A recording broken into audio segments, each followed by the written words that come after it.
अस्सलाम वालेकुम दोस्तों, केड़ा हाल आहिनि? उम्मीद कयूं था त ठीक हूंदा। जी हाँ दोस्तों, अॼु असां तव्हांखे सोप सीरियल तकरार ड्रामे जे बारे में अपडेट ॾींदासीं।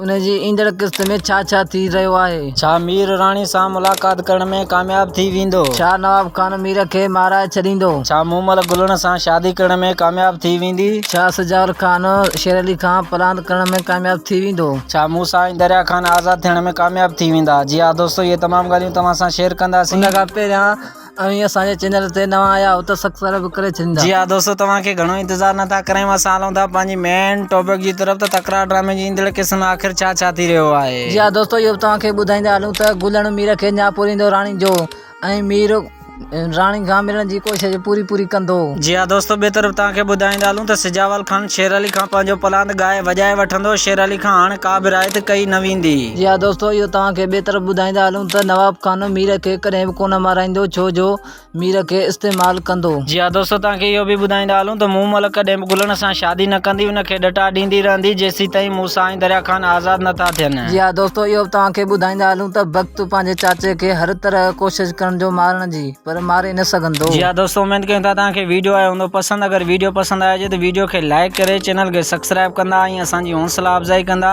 मिलूं था कंहिं नई अपडेट में, तेसिताईं पंहिंजो तमामु घणो ख्यालु रखिजो। दुआनि में यादि। अल्लाह हाफ़िज़।